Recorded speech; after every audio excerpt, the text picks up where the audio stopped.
Boa tarde a todos. Loja Conde de Saint-Germain abrindo os trabalhos. Temos a honra da visita da nossa irmã Clemice Peter, trazendo essa energia linda lá do nosso ashram da Índia e do trabalho dela, que é uma trabalhadora o tempo todo pela Sociedade Teosófica, uma vida dedicada realmente ao trabalho teosófico. Hoje a Clemice vai nos falar sobre a vida espiritual, um item que ela conhece muito bem, que está imersa completamente nessa energia, que nós aqui, cidade grande, no meio da confusão, não temos nem a oportunidade de vivenciar com tal profundidade, digamos assim. Clemice, seja muito bem-vinda, que prazer te ver. E agora é com você, você vai falar, fica à vontade. Obrigada, Regina. Primeiramente, eu queria agradecer a Regina, né, por ter me convidado, e a todos vocês que vêm assistir, que têm a paciência de ouvir, né, o que quer. Mas, assim, a segunda coisa é essa questão de que a Regina falou de que eu conheço muito bem. Eu não sei disso, não. Essa questão da vida espiritual é uma questão muito complicada, não é uma coisa assim que a gente pode nunca dizer eu realmente entendo ou sei do que se trata. É uma constante investigação, é uma constante descoberta, né? Então, assim, o fato de estar num lugar como a Diara ajuda muito, porque você tem a oportunidade de se dedicar a estudo que normalmente você não teria se você vive numa rotina de trabalho numa empresa e com todas essas coisas, né? A rotina de trabalho aqui é um pouco diferente, né, do que se tem fora daqui, mas existe uma rotina de trabalho também. E então, assim, é uma oportunidade muito grande para quem tem interesse em se aprofundar nessas coisas, né?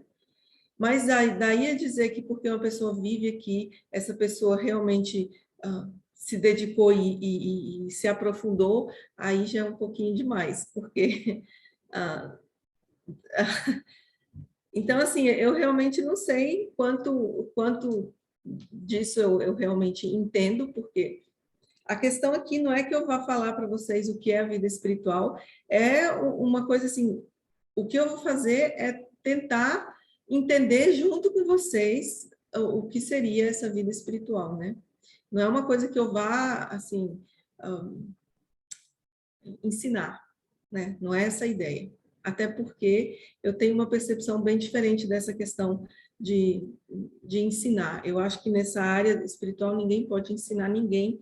A gente, no máximo, pode dividir percepções e fica nisso, né? Porque você não pode... Tem aquele ditado, né? Você pode levar o cavalo à água, mas você não pode forçar ele a beber. Então, assim, você não pode enfiar na cabeça das pessoas esse tipo de conhecimento, né? Porque é uma coisa muito pessoal.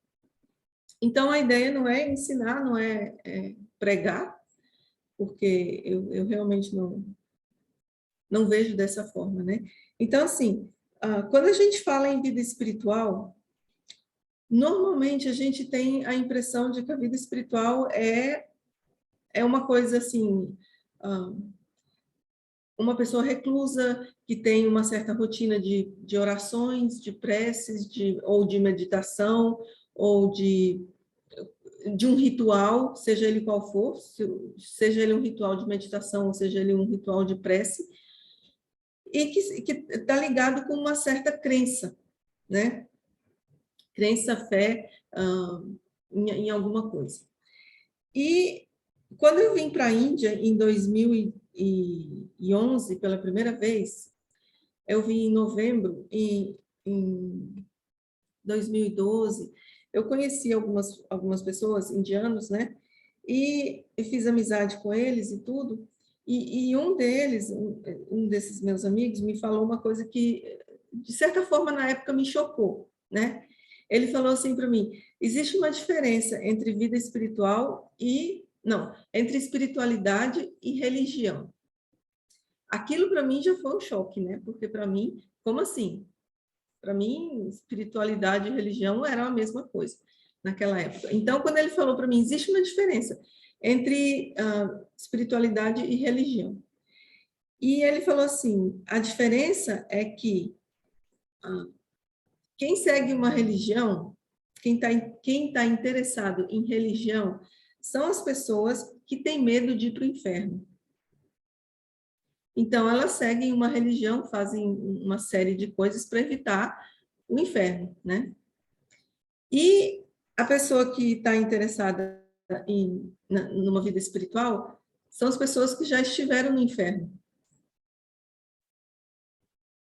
Então, elas não têm mais medo do inferno, né? Elas já estiveram lá. E aquilo foi completamente chocante para mim, porque eu pensei, meu Deus, do que ele está falando? Como assim? Né? Mas aí, com o passar do tempo aqui, eu entendi do que ele está falando. Ele está falando que quando você tenta evitar o confronto com as suas... Na psicologia, eles chamam das sombras, né? Quando você tenta evitar esse confronto com as suas sombras, com o que existe dentro de você, quer dizer, quando você tenta evitar esse mergulho, essa imersão em você mesmo, você foge através de todo tipo de artifício. E religião pode ser uma delas, né? Para evitar o inferno de Dante, né? E a pessoa que mergulhou fundo, viu a si mesmo, percebeu tudo que tem, enfrentou suas sombras, então essa pessoa está preparada para uma vida espiritual. Então, não é uma coisa muito simples, porque encarar as nossas sombras, aquilo que existe dentro da gente, que a gente não sabe que está lá, mas que está agindo na nossa vida constantemente, sem que a gente perceba. E a gente não percebe porque a gente realmente não olha, a gente não quer ver. Então, enfrentar isso, olhar isso, se conscientizar de que isso está acontecendo, também é a questão do autoconhecimento, né? O autoconhecimento é isso, é você entender como é que sua mente funciona e o que ela está, e como as suas sombras interferem e como elas são criadas pela mente e como elas interferem na sua vida. Então, a vida espiritual não tem nada a ver com ritual, não tem nada a ver com essas questões de se você reza, se você não reza, isso realmente não é importante. O que realmente é importante para quem está interessado em vida espiritual é o autoconhecimento. Que as pessoas que frequentam igrejas e vão para essa coisa da religião não estão interessadas nisso, não tem nada de errado em não estar interessado nisso. Só que essas pessoas estão levando uma vida voltada para a religião, que é o pedir para que tal coisa não aconteça, que nada de ruim me aconteça, e tal, e tal, e tal. E as orações, né, de um modo geral. E a vida espiritual, então, é uma coisa completamente diferente disso. Então, assim, a Sociedade Teosófica, ela foi criada para trazer essa oportunidade da gente ter pelo menos tentar entender e seguir nesse caminho espiritual. Então, a Sociedade Teosófica foi criada para que a gente entenda a diferença de uma coisa e de outra. E que a gente se conscientize que não tem nada de errado com fazer uma oração, mas que aquela oração, ela não necessariamente vai ser atendida, porque aí entra uma outra coisa que a senhora Rada, que foi a presidente da Sociedade Teosófica até 2013, de 1980 até 2013, ela costumava dizer que se os deuses quisessem castigar os homens, eles atenderiam às nossas preces. Porque a gente não sabe o que a gente está pedindo. A gente não tem a percepção do efeito daquilo. Digamos que, eu queria, sei lá, uma coisa boba, vou usar um exemplo bem bobo, que não chovesse hoje, né? A gente não tem noção do efeito daquilo. A gente não sabe. É um pedido egoísta, porque eu não quero que aquilo aconteça, então, mas eu não tenho uma visão, uma percepção global do efeito que aquilo vai ter, de um modo geral. Não só sobre mim, mas sobre tudo. Então, a vida espiritual, ela é uma coisa diferente dessa percepção através de uma religião.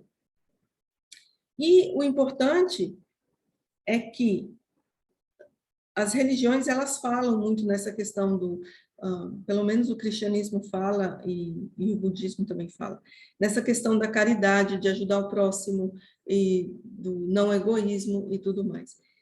Mas fala, e não sei se originalmente Jesus Cristo falava assim, eu acho que não, eu acho que isso foi uma coisa que mais tarde foi adaptado e acabou da forma como é, mas a ideia é de que o altruísmo, ele não é uma coisa que você faz a caridade para um ajudando uma pessoa aqui, outra pessoa ali e tal. O altruísmo é um estado de espírito, é um estado de ser, né? E aí você não... E ajudar o próximo não é ajudar o próximo, é uma coisa tão natural que é simplesmente você faz aquilo que é natural a você fazer. Não porque a religião diz que você deva fazer ou que você não deva fazer. É um estado de ser. Então, assim, quando a gente entra nesse campo de levar uma vida espiritual, é uma coisa bem mais profunda do que simplesmente seguir uma série de regras, de crenças e de rituais ou orações ou coisas do gênero. É uma questão mesmo de se enxergar, se perceber. E realmente estar preparado para isso, porque não é uma coisa simples, não é uma coisa fácil. Porque a gente tem uma visão, uma percepção distorcida a nosso respeito, né? A gente pensa que a gente é muito legal, muito bonzinho, porque a gente faz uma caridade aqui e outra ali, ou porque a gente é legal com o vizinho, ou porque a gente ajudou a velhinha a atravessar a rua, ou qualquer coisa assim. E aí a gente pensa, nossa, como eu sou legal. Mas a percepção mais profunda pode te mostrar coisas que você nem imaginava. E assim, uma coisa de você entrar para essa questão realmente de querer entender a sua psique, né? Entender como funciona a sua mente, como as coisas funcionam dentro de você, as suas reações e enfrentar as suas sombras mesmo, né? Enxergar, encarar, vamos dizer assim, né? Então, essa questão... E aqui na Índia isso é muito claro. Até que eu vim para cá em 2011, e eu nunca tinha pensado sobre isso, né? Sobre essa diferença aí, sobre essa questão. E assim, aqui na Índia essas questões são muito claras, e tem as pessoas, né, que seguem rituais e fazem as coisas delas, e também tem aquelas pessoas que estão buscando o autoconhecimento, né? Então, a Sociedade Teosófica, ela foi criada com esse intuito de ajudar as pessoas a despertar para essa questão da necessidade do autoconhecimento, de se conhecer, de se perceber. E de entender o que é o ser humano, como isso funciona. Então, assim, os gregos, eles já falavam, né? Homem, conhece-te a ti mesmo e conhecerá os deuses e o universo. Então, não existe outra forma de conhecer os deuses a não ser através do autoconhecimento. Né? A gente pode... a gente pode... Assim, desculpa essa gagueira, mas é porque tem tempo que eu não... Para mim, falar assim, em português ficou assim, um pouco complicado, porque as palavras não vêm. Mas, assim, a gente pode adorar santos e o que quer que seja, mas sem o autoconhecimento isso não adianta muito, isso fica num nível muito básico mesmo, né? Não que isso não seja bom ou que isso não, mas não ajuda em termos de autoconhecimento. Então, assim, existe uma ideia de que se eu fizer o que reza a cartilha, qualquer cartilha que seja, seja ela a cartilha do judaísmo, do cristianismo, do hinduísmo ou qualquer ismo, eu estou levando uma vida espiritual, eu sou um ser espiritual, né? Aqui na Índia mesmo você dá de cara com muitas pessoas assim, né? Que vestem aquele roupão laranja e aí os outros pensam, é uma pessoa espiritual. Nem sempre é verdade. Aqui na Índia também todo mundo sabe que muitas vezes não é bem o caso. Então, vai muito mais além. É uma coisa muito da pessoa com ela mesma. É uma questão muito interna e é uma questão muito pessoal. Não é uma coisa de você, porque você faz certas coisas, você está garantido que você está no rumo certo ou que você está no caminho espiritual. Então, assim, se a gente volta lá para o começo da Sociedade Teosófica, as cartas, principalmente as cartas da Blavatsky para a seção americana, a gente vai ver como ela fala sobre essa questão, né? Como ela enfatiza a necessidade do altruísmo, como ela enfatiza a necessidade do autoconhecimento. Ela não usava muito esse termo porque, na época em que ela viveu, não existia muito, as pessoas não falavam esses termos, não existia muito uma linguagem para expressar essas coisas, especialmente na linguagem, na língua inglesa, que era o que ela usava, né? E na Índia também, o que acontece é que a religião realmente tomou conta para todo lado, né? E uma das coisas que a Sociedade Teosófica veio para ajudar as pessoas a despertarem para um outro nível de coisas foi trazer essa percepção, né? Trazer essa oportunidade de você olhar para isso de uma outra forma, não com essa visão dogmática, né? Da religião. O que não é fácil, porque a gente está acostumado à visão dogmática, porque a gente cresceu, foi educado numa religião, todo mundo, né? Pelo menos a grande maioria das pessoas. Então, e essa foi uma das dificuldades da Sociedade Teosófica no começo, né? A Blavatsky falava disso, né? Que ela trazia o conhecimento, mas que existia um risco muito grande da cristalização, quer dizer, das pessoas começarem a transformar o que ela falava numa espécie de regra ou o que ela chamava de letra morta, né? Que é a coisa escrita, quando não existe mais intuição, não existe mais uma percepção mais profunda, quando você não tenta não só ler a coisa que está escrita, mas perceber o que não está escrito, o que não está dito ali, o que a gente chamaria em português de ler entre as linhas, né? E essa percepção, então, a espiritualidade, ela tem a ver com essa percepção do sutil, com essa percepção daquilo que não é óbvio, daquilo que não é tão preto no branco, né? Não é pão, pão, queijo, queijo. Então, é uma coisa que vai muito além disso. Então, assim, para falar dessa questão de uma pessoa que leva uma vida espiritual, é difícil, porque a menos que a pessoa esteja naquele estado de ser, que a pessoa é completamente altruísta, ou seja, onde não existe mais o ego, onde não existe mais a sensação de separação, significa eu sou diferente do mundo, eu sou uma pessoa e os outros são diferentes de mim. Essa separação na pessoa que vive uma vida espiritual não existe. Não existe eu, não existe o outro. Isso completamente desaparece. Uma vez eu ouvi uma pessoa falando, e eu achei bem interessante isso, porque foi uma pessoa da Sociedade Teosófica que falou que não é possível viver sem o ego.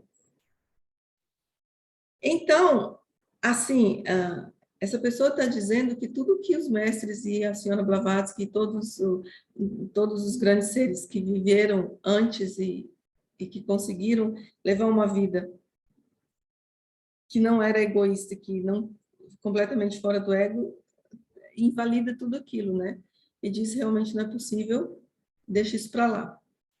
Então, assim, para nossa mente, principalmente para a mente ocidental, que é muito factual, que gosta da explicação, que gosta de entender tudo racionalmente, e que quer entender por quê, e isso, e aquilo, e por que não é assim, e por que é assado.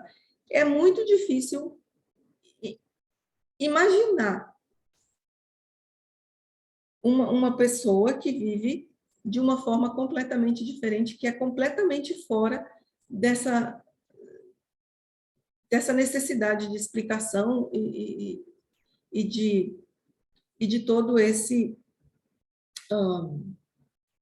como se diz, toda essa questão de tudo tem que ter uma lógica, né? Tudo tem que ter uma explicação e tudo tem que... Eu tenho que saber, se eu vou fazer tal coisa, então eu tenho que saber por quê e no que vai dar.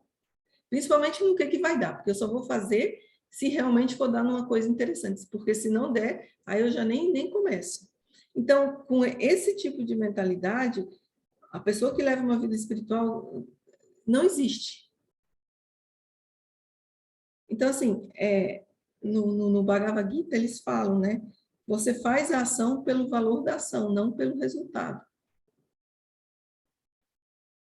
Então, não é uma vida onde você faz as coisas para ter um resultado. Não é uma mentalidade de eu faço o bem hoje para amanhã colher os frutos do bem que eu estou fazendo. Tipo, eu vou ser legal com as pessoas para que as pessoas sejam legal comigo, para que eu tenha uma vida melhor numa próxima encarnação ou coisa do tipo. E aí, para você saber o que realmente deve ser feito, você precisa estar nesse estado de completo silêncio da mente, que a senhora Blavatsky fala no A Voz do Silêncio, né? Que é esse silêncio total e absoluto. O que é esse silêncio, né? Que é quando tem esse silêncio que a vida espiritual começa. E o que é esse silêncio? Esse silêncio é o total silêncio dessa ideia de eu. Quer dizer, a mente, ela não deseja nada, ela não espera nada, ela não tem esperança de coisa nenhuma. Mas, ao mesmo tempo, ela é uma mente extremamente ativa. Então, para quem vive, como a maioria de nós vive nessa questão da esperança e do fazer para se ter um resultado, não consegue nem conceber. Então, as pessoas... Eu vejo assim, muitas pessoas aqui também, tem esse medo de, então, eu vou virar uma espécie de vegetal. Eu mesmo tinha esse medo. Mas isso aí de novo, a mente tentando entender aquilo que não está no alcance dela entender. Então, para esse silêncio completamente, para tudo isso acabar e acalmar, e haver esse silêncio de vontades, desejos, ideias e projeções, é a morte do ego, né? Então, assim, e aí então é quando começa a vida espiritual. Então, com a morte do ego, a vida espiritual começa. Não é que a busca desse silêncio é a vida espiritual. A vida espiritual realmente só começa quando existe esse silêncio. Quando as coisas do mundo já não tem mais essa importância que a gente costuma dar, né? Então, assim, é um tópico complicado, porque a maioria das pessoas, incluindo a maioria de nós, a gente quer o melhor dos dois mundos, né? A gente quer um pouquinho de massagem no ego de vez em quando, e a gente quer os benefícios de uma vida de paz, né?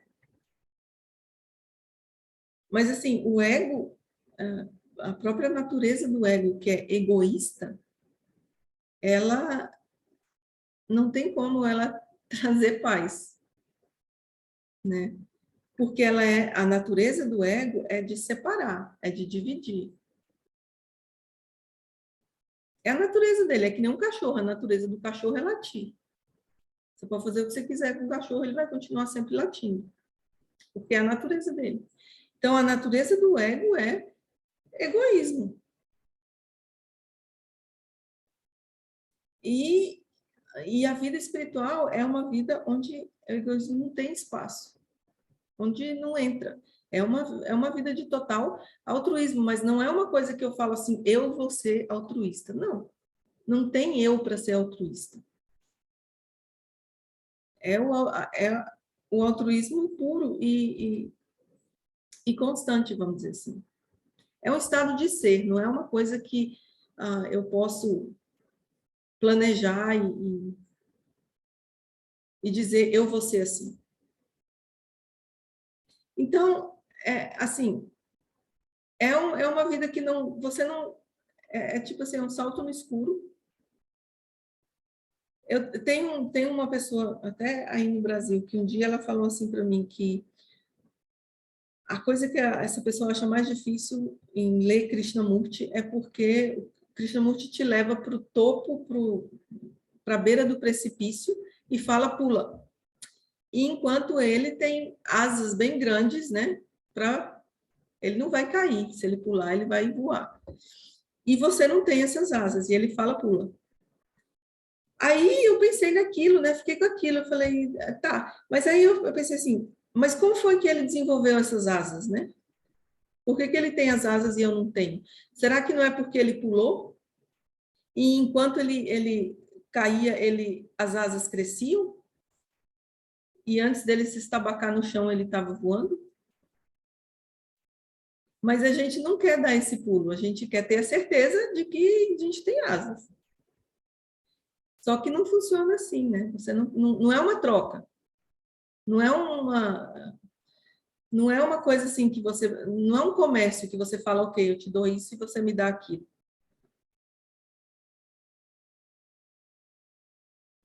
Então, assim, não é uma coisa simples, e eu vejo assim, as pessoas têm muita dificuldade em entender isso e têm muita dificuldade em aceitar isso também, porque a gente vive a gente fez de tudo um mercado, né?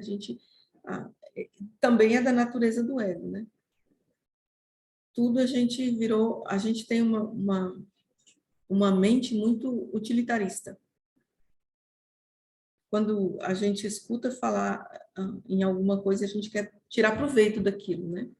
E nessa questão espiritual não é por aí. Não existe proveito, você não vai ter não tem nada de proveito. É um estado de ser que por si só se preenche, que por si só se basta. Não é uma coisa que vai te dar um benefício, que vai te... também não é uma coisa que vai te dar um grande nome, muito pelo contrário, a gente vê as histórias, Jesus Cristo não teve grande nome nenhum. Tudo bem que depois, hoje em dia, a gente sabe e muita gente acredita, mas quando ele estava lá vivendo o dia a dia dele, ele não tinha grande nome nenhum, muito pelo contrário. Então, assim, essa questão de achar que assim, existe uma tendência muito grande nas pessoas, principalmente das pessoas que vêm do Ocidente para a Índia, né? E vêm em busca de espiritualidade. Na verdade, a espiritualidade ela está onde você estiver, ela não é na Índia que ela está dentro da gente. Aí alguém pode falar assim, tá, muito bom, muito fácil para você falar, você que está aí na Índia, né? Mas antes de eu vir para cá, já existia toda uma... Na verdade, quando eu vim para cá, foi mais por uma necessidade mesmo de foi um impulso interno muito grande, não foi uma coisa assim de... Eu nem queria, porque é muito complicado viver aqui. Não é uma coisa simples, a cultura é completamente diferente, a comida é complicada, tudo é muito, muito diferente. A Regina que esteve aqui, ela sabe. Mas quando essas coisas acontecem, você não tem muita escolha aí. Você não é uma questão de falar, não é uma questão de você querer escolher ficar onde é confortável, ficar onde é bom, onde você tem facilidade. Então, você tem que ir onde você tem que ir. Então, assim, não é uma... Eu não estou querendo dizer com isso que... É só porque cada pessoa tem sua própria história, tem seu próprio caminho, né? E nenhum é melhor do que o outro. Cada um realmente... É muito pessoal essa questão. Vai saber por que umas pessoas têm que ir para um lugar, outras pessoas têm que ir para outro. A gente realmente não sabe. Mas essa questão espiritual, ela está onde você estiver, ela está dentro de você, ela não está... É claro que está num ambiente, num lugar que nem a Adiar, que é cercado de silêncio, de natureza, isso tudo ajuda nesse mergulho interno. Ajuda e também não é fácil ficar em lugares assim, porque não tem outra coisa para fazer. Ou você faz isso, ou você faz isso. Você não tem assim, falar assim, tá bom, cansei de fazer isso, hoje eu vou ali pegar um cineminha. Hoje eu vou ali tomar um chopinho com os amigos, hoje eu vou ali, sei lá, coisa desse tipo, né? Não tem isso. É isso e é isso. 24 horas, não tem... Então, assim, então, não é uma coisa assim, não é simples, não é fácil, mas é extremamente necessário. Principalmente se a gente olha para o mundo, as coisas que estão acontecendo, a direção que as coisas estão tomando. Então, assim, não é que a gente vai consertar o mundo, mas se cada pessoa que se enxerga, que se percebe, que entra, que tem esse autoconhecimento, é uma pessoa a menos criando confusão. Já ajuda, né? E existe um lado esotérico, vamos chamar assim, né? Que quando uma pessoa sai desse burburinho, dessa coisa do ego, e a humanidade toda é beneficiada com aquilo. É como uma onda de... Você imagina num oceano que uma pedra... qualquer movimento que acontece nesse oceano atinge o oceano inteiro, né? Vai espalhando. Então, não vai... Não é uma coisa assim que afeta só aquela pessoa. Até porque a humanidade é uma só, ela não é... A gente tem essa ideia de que eu sou separado, porque a gente opera a partir do ego, né? Que por natureza divide. E aí me divide, me separa do outro, me divide e me separa do mundo. A senhora Blavatsky falou que essa separatividade é o grande mal, é a grande heresia. E você só vai deixar de ter essa ideia de separatividade, de que eu sou diferente do outro, de que eu sou diferente do mundo, quando não tem eu, não tem o outro. Não tem eu e tem o mundo. É uma coisa só. Então, a proposta da Sociedade Teosófica é uma proposta bem profunda, não é uma coisa assim...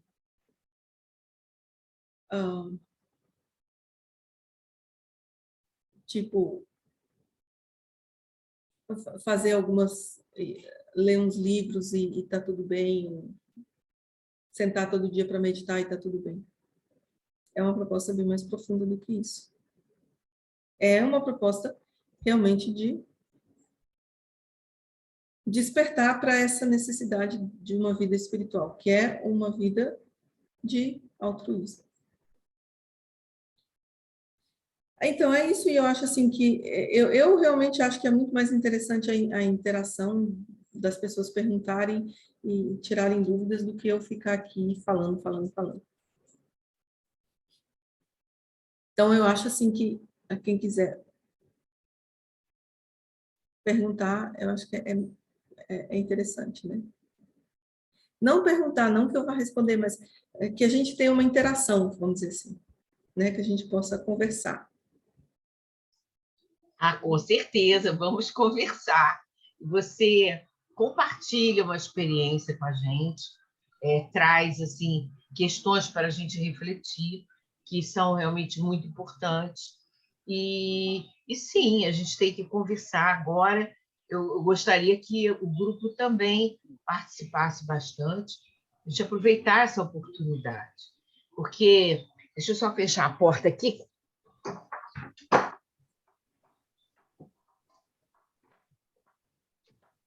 Pronto.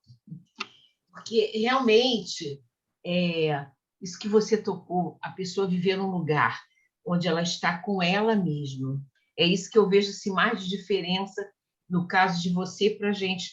Você tem que viver com você mesma. Os 2 dias que eu fiquei aí, eu senti isso profundamente. Como é difícil você estar num lugar tão grande, à noite, por exemplo, você fica muito só, e tem que ter aquela força interna para realmente encarar você mesma, né? Você trabalhar você mesmo. E essa experiência que é interessante quando você compartilha conosco, né? Porque você estuda o Krishnamurti, mas tem também uma vivência toda dedicada a essa busca, a essa compreensão do eu.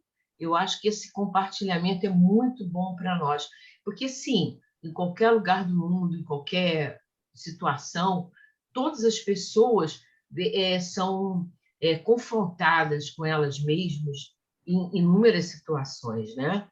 Agora, então, teve Covid, agora guerra de novo, coisas incríveis, e você tem realmente que conviver com aquilo e pensar por quê, como é que como lidar com isso, lidar com aceitação, por exemplo, aceitar, né, essas coisas como parte da vida. Você não pode fazer absolutamente nada a não ser viver, fazer o melhor que puder no que tiver à sua volta. Então, muito interessante compartilhar. Eu aprendo muito com você, Clenice. Eu sei que você não tem essa ideia, mas é verdade. Assim, o compartilhamento leva a questões que você vai trabalhar internamente sempre. E isso é muito bom. Mas eu queria que os irmãos também conversassem, tirassem dúvidas, colocassem questões. Vamos lá.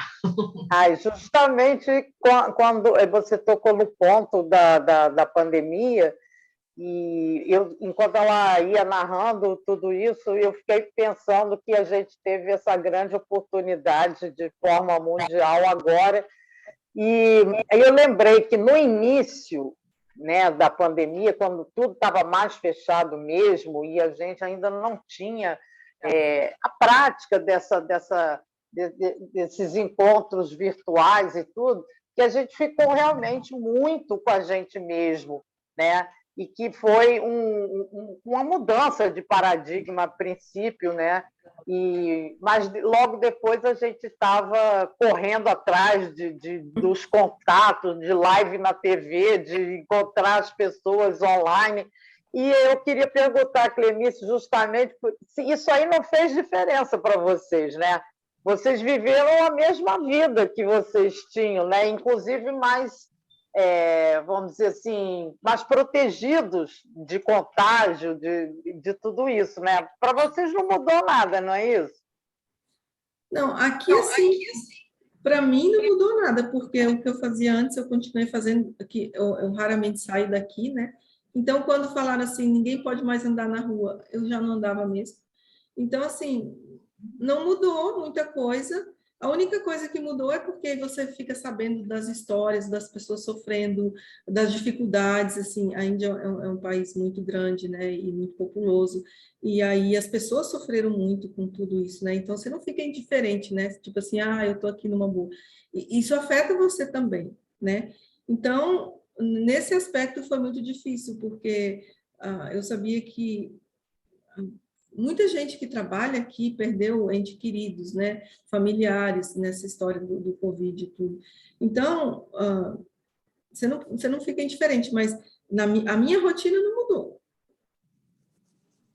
A minha rotina é essa, é a rotina do Covid. É, eu vivo aqui só na minha casa e eu saio só daqui de dentro só quando eu preciso realmente comprar alguma coisa ou fazer ou ir num médico, alguma coisa desse tipo. E vocês não tinham distanciamento aí dentro, né? Vocês não precisavam usar máscara ou distanciamento, nada disso, né? Aqui dentro a gente já vive distanciado, né? Mas, assim, a máscara a gente foi obrigada a usar, né? Porque o pessoal também tinha medo, né? Então quando a gente ia encontrar as pessoas, a gente tinha que usar máscara. Acho que o Luiz quer falar. Eu gostaria de puxar uma reflexãozinha da maneira como eu procuro entender. Logo na sua iniciação, quando você fez o apontamento para a religião, a espiritualidade, eu acrescentaria isso à religiosidade, né? Então, como eu vejo essa interligação? Por exemplo, para mim, todo mundo que tem religião não deixa de ser um espiritualista, porque fala das coisas do espírito à sua maneira, né? Com as suas terminologias, com seus conceitos, e não importando a questão dogmática, ritualística, que é a formatação de cada um desses meios.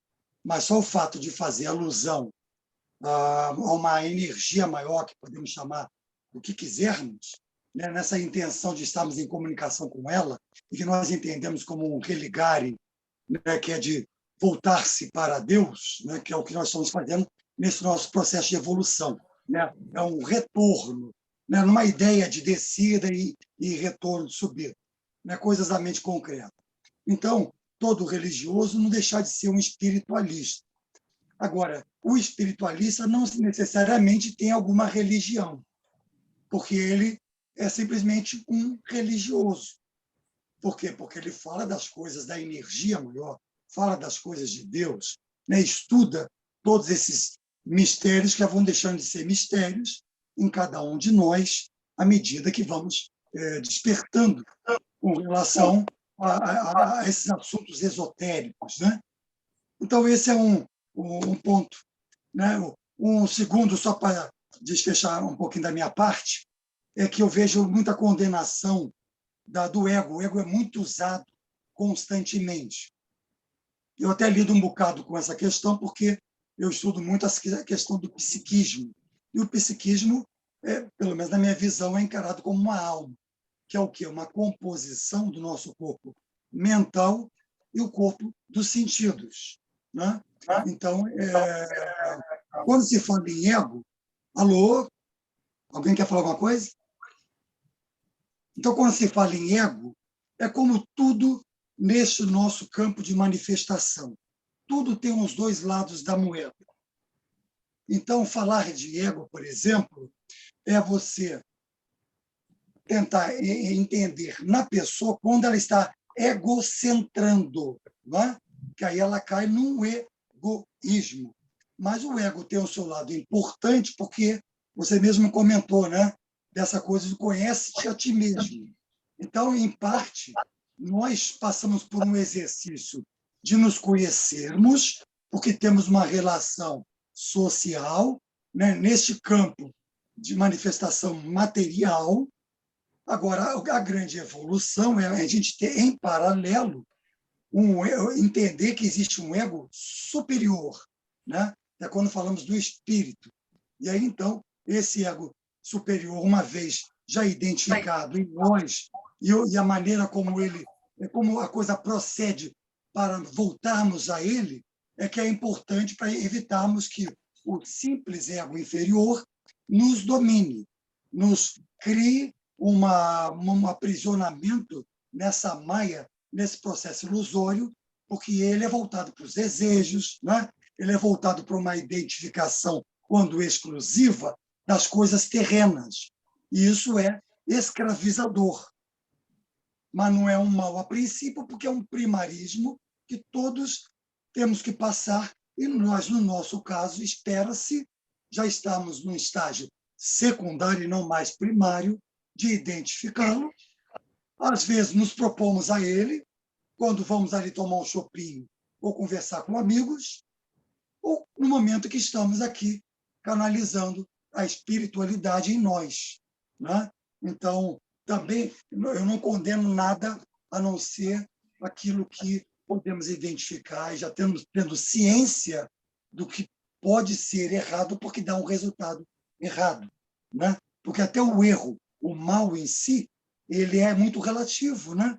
Ele, por enquanto, está um bem para mim e é um mal para uma outra pessoa, né?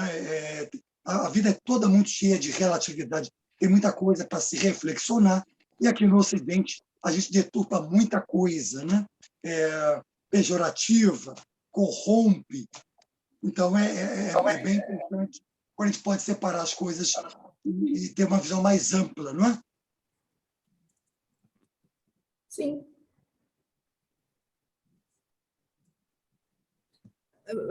Bom, a questão é assim, a vida espiritual não é uma vida de falar, é uma vida de ser. Não é falar sobre a espiritualidade, não é falar sobre isso ou sobre aquilo, é ser, né? Então, quando você fala que o espiritualista, ou você falou religioso, fala disso, fala daquilo, assim, é difícil essa questão, as pessoas têm várias formas de enxergar as coisas, né?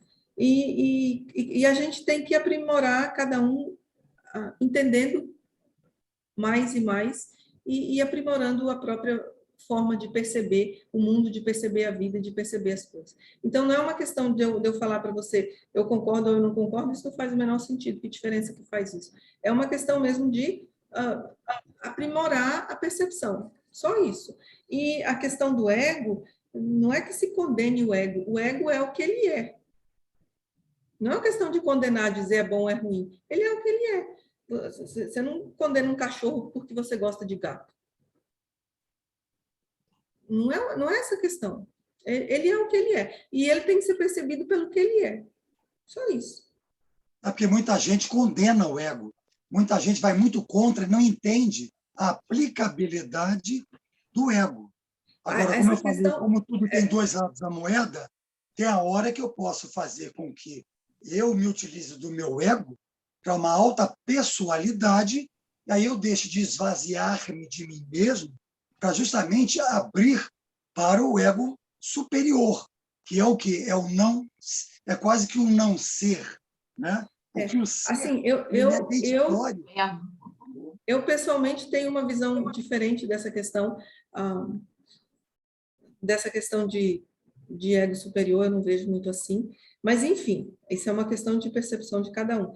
E é importante lembrar que a Blavatsky falou o seguinte, que o eu da matéria e o eu do espírito nunca se encontram. Ela disse, um dos dois tem que morrer. Então, assim, eu acho muito complicado essa ideia de que uma hora eu sou uma coisa, outra hora eu sou outra coisa, e assim eu vou, entendeu? Não funciona assim, não. Com certeza não. Eu não sei como funciona. A questão é que cada um tem que descobrir. Cada um tem que descobrir e viver aquilo que descobre, só isso. Com certeza. Mas a gente só troca ideias justamente para que, nessa troca, cada um possa, de repente, receber algum tipo de luz ou de um despertar que reformula-se, né? Que ele serve para se reformular. É assim que é a intenção de todos nós nos colocando, jamais vendendo uma verdade absoluta, sempre uma verdade relativa. Essa que é a boa intenção. Até eu acho que com a idade, né, eu que já estou nessa altura aqui, eu acho assim que a gente muda muito ao longo da vida, até as nossas percepções com relação às coisas, com relação à autoimportância, vamos dizer assim, na forma de lidar com os outros, de estar presente, de estar em relação com todas as pessoas. Isso vai ampliando, isso vai mudando, vai depurando. Então, acho que todo esse trabalho é uma depuração mesmo, ao longo dessa vida e, sei lá, ao longo de várias vidas, né? Dependendo de cada um. É complicado. Sim. É muito trabalho. É muito trabalho, é sim. Antônio, quer falar alguma coisa, Antônio? Olá, boa tarde a todos. Boa tarde, Clenice. Se me permite a pergunta, Clenice, a Lélia estava falando sobre a rotina, né? A rotina no período da pandemia e tal. Felizmente, essa onda já, pelo jeito, está passando completamente. Eu gostaria de perguntar, de acordo com aquela citação que fala que como é que se chama? O hábito faz o monge, né? Então, gostaria de saber qual a sua rotina nesse âmbito espiritual. Assim, você quer saber se eu tenho assim uma rotina de acordar a tal hora, fazer tal coisa, meditar, assim por diante? Eu não tenho rotina nesse sentido. Eu não tenho essa rotina de meditar, sentar a tal hora para meditar, fazer isso, fazer aquilo. O meu trabalho é de interno, e para isso eu utilizo o dia a dia mesmo, o meu contato com as pessoas. Eu observo a forma como eu vejo as coisas, a forma como eu reajo às coisas, a forma como as coisas me afetam, né? Porque assim, a gente está aqui e tem outras pessoas também, então existe um convívio, né? E nesse convívio, como esse convívio me afeta, o que acontece? Então, assim, a minha observação é constante, todo o tempo, não é assim. É claro que às vezes eu sinto a necessidade de ficar sozinha, e aí é um momento de ficar só, eu fico só quando eu tenho essa necessidade, quando eu tenho isso, mas não como uma rotina. É assim, quando a necessidade surge, eu fico só, pelo tempo que eu sinto ser importante, e tento digerir as coisas que eu percebi, que às vezes não é fácil, mas eu não tenho uma rotina, assim, de fazer tal coisa, tal hora, e acordar todo dia no mesmo horário, e por aí vai. É como se você tivesse assim num estado de presença, né, no momento, no agora. Então, cada coisa que você faz, você está completamente inteira ali, está focada, seja no contato com alguém ou simplesmente lavando roupa, ou sei lá, qualquer coisa do dia a dia. Então, qualquer momento é um momento de estar presente e é um convite a vivenciar esse interno, não é isso? Pelo que eu entendi, você não faz uma rotina de práticas espirituais, você transforma o cotidiano numa experiência que pode ser espiritual, né, de aprendizado constante, não é isso? Foi mais ou menos isso, né?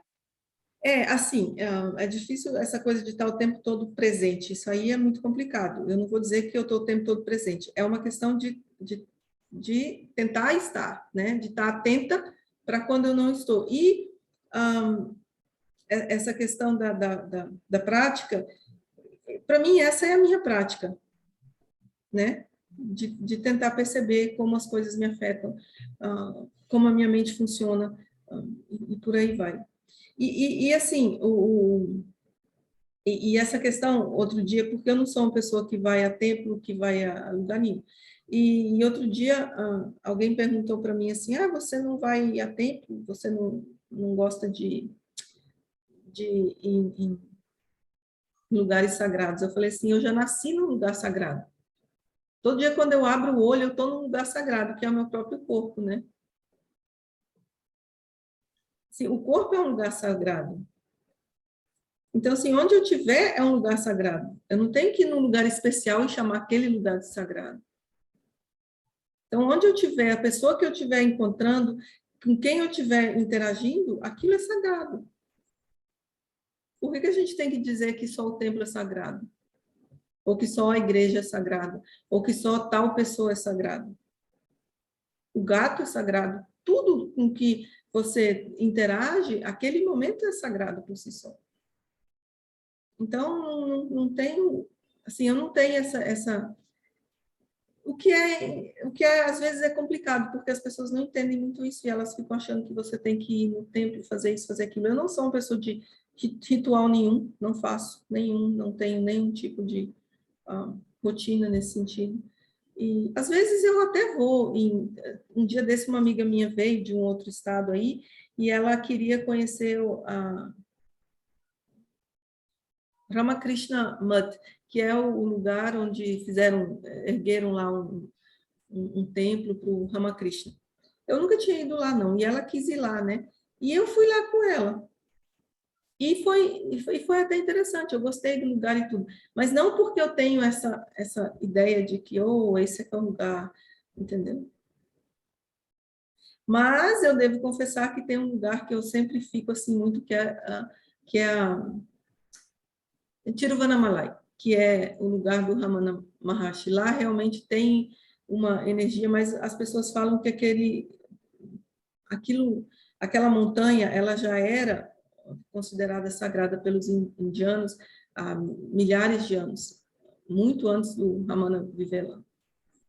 Então, e eles dizem que ali é como se fosse um ponto estratégico da Terra, uma coisa qualquer nesse sentido. E quando a gente vai lá, a gente sente isso. A Regina teve lá, não teve, Regina? Tive sim, é interessante, muito forte. Eu comparo assim na civilização ocidental com Santiago de Compostela, que é um lugar também que tem uma energia muito forte, já desde os celtas também, muito antes de ter catedral, não sei o quê, já era sagrado aquele lugar. E é o caso da Índia também, é a mesma coisa, né? Então, não é porque é aquele templo, mas é o lugar todo, é a cidade toda. É a energia mesmo do local. É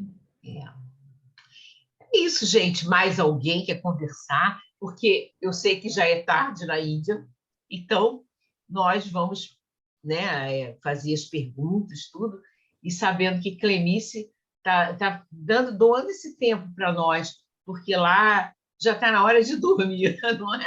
E nós estamos aqui no fim da tarde. Não se preocupa com isso, não, porque assim, eu não tenho muito essa coisa de eu tenho que dormir agora. Se eu estou conversando, eu nem percebo que eu devia estar dormindo.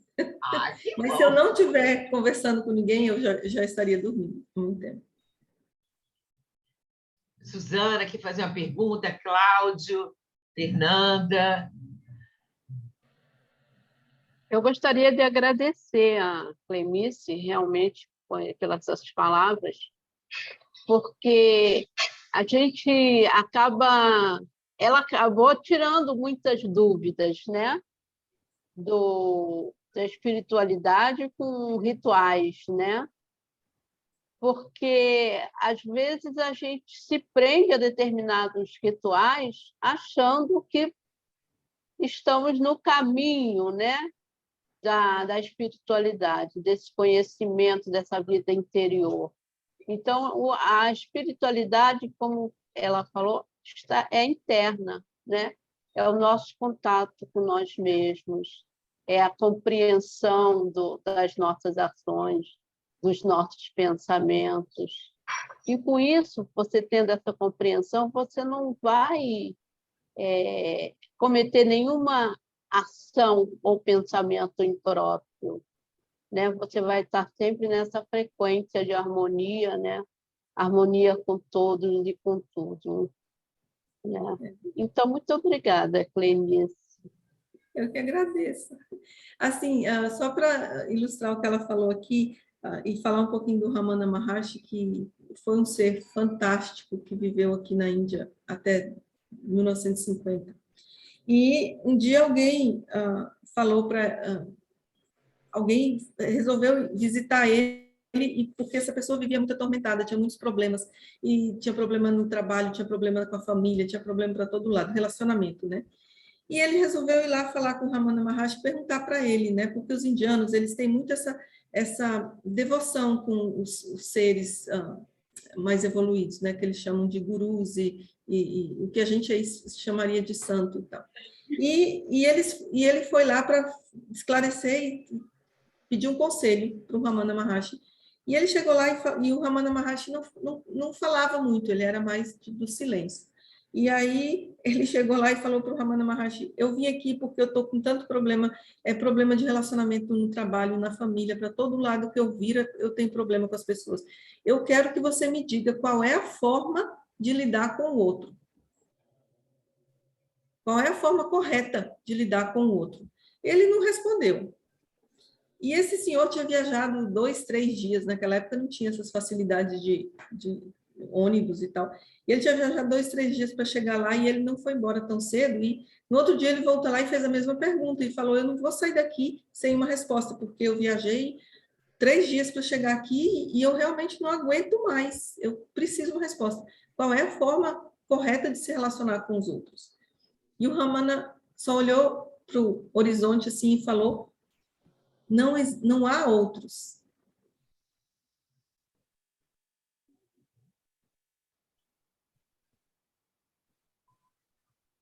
Não há outro. Toda essa problemática... E ele só falou isso, ele não explicou. Ele não explicava, ele só falou isso. Não há o outro. E quando você entende isso, que todos os seus problemas são criados por você mesmo, o outro é só um espelho no qual você reflete sua própria agitação e sua própria... Aí a sua relação não é fácil de perceber isso, de realmente perceber, não só de ouvir dizer, mas realmente realizar aquilo, né? Cair a ficha, vamos dizer assim. Aí a sua relação muda muito. Seu modo de convivência muda completamente. Com certeza. É isso, Clemício. Olha, muito obrigada. Foi excelente conversar com você, receber a tua visita. E, sim, essas conversas nos ajudam muito a olhar para dentro e buscar as respostas, né? Que cada um de nós está precisando nessa troca. E faz diferença, sim, o fato de você estar numa vida mais dedicada, né? Mais assim, mais no local fechado, mas que tem uma energia maravilhosa. Um local que, para nós, teosofistas, é considerado realmente sagrado, é uma coisa, vamos dizer assim, nosso ashram. A gente entende assim, né? É um foco de luz. Esse lugar, para nós, é um foco de luz. E você estando aí e recebendo essa energia e passando essas reflexões, esse estudo e essa vivência que você tem, nossa, bom demais. A gente só pode te agradecer muito. Muito assim, obrigada. Só mais uma coisinha, né? Existe uma outra história que quando o Krishnamurti estava montando lá os centros, a Fundação Krishnamurti em todos os lugares, ele falou que queria um espaço que fosse um espaço do silêncio, né? Para as pessoas chegarem e ficarem ali quietas, né? Do silêncio. E aí alguém falou assim, mas assim, o que as pessoas vão encontrar nesse lugar? O que essas pessoas vão receber nesse lugar? Ele falou, não é essa a ideia. A ideia não é o que você vai receber. A ideia é com que você vai contribuir para esse lugar. A gente tem essa ideia de que a gente quer tirar proveito de tudo, né? Então, se você vai para um lugar, você vai para Adyar ou qualquer lugar assim, você tem ou Machu Picchu ou Santiago de Compostela, você quer tirar alguma coisa, você quer receber alguma coisa. A gente nunca pensa no que eu posso, porque é um lugar onde vem tanta gente, o que eu tenho para contribuir com o lugar, né? O que eu venho trazer para É esse uma lugar? troca, né? Uma troca de energia, na realidade, né? É que nem quando você, por exemplo, abraça uma árvore, né? Você abraça a árvore, ela está te passando energia e você está passando energia para ela. É uma troca de amor, vamos dizer assim, né? É uma vivência, uma vivência. Sim, assim, o lugar deixa uma impressão em você, mas você também deixa alguma coisa no lugar. Você Inclusive, também contribui a sua energia de alguma forma, seja ela boa ou não tão boa, também contribui. Também vai afetar o lugar, também vai deixar uma marca de alguma forma. Então, é bom que a engraçado gente... que certas pessoas não fazem, às vezes, essa escolha. Quer dizer, é uma vontade, alguma coisa dentro que puxa, né? Para você fazer ou não fazer. É uma escolha. Sim. Tem pessoas que não querem ficar, não querem ter esse contato também, não tem essa curiosidade. O que não é uma coisa que todo mundo tem que ter isso, né? É assim, eu acho que o que é natural é bonito, o que não é natural se torna feio. Se a pessoa não tem isso, não tem problema. É verdade. O natural dela é aquele, tá tudo certo, não tem problema. O que é natural não tem problema. O problema começa quando a gente começa a querer ter coisas que não são naturais para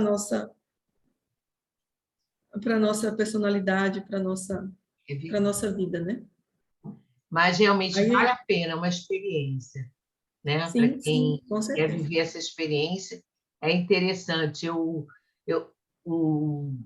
Eduardo Iver, que levava sempre grupos para a Índia, todo ano ele dizia para mim: Vamos, Regina, vamos passar, vamos conhecer a Índia. Aí eu falava para ele: Eu só vou o dia que você for na Sociedade Teosófica. Aí chegou umas 4 vezes depois, ele chegou para mim e falou assim: Olha, agora a gente vai passar na Sociedade Teosófica. Então agora você não pode dizer que não vai. Aí eu falei: Não, eu não vou dizer que eu não vou, eu vou. Aí realmente fui, mas assim, eu fiz questão de ficar aí, a Clemice sabe, só eu e Igor que quisemos ficar, né? Os outros não, foram viajar, voltaram depois, mas a gente fez questão de ficar um pouquinho lá e sentir, né? Que para a gente era importante estar ali. Fazia um sentido muito forte, né?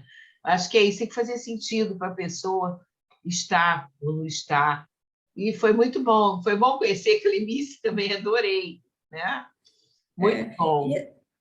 E assim, as pessoas que não quiseram ficar aqui também não tem nada de errado com elas, não. No momento delas não era isso. Exatamente.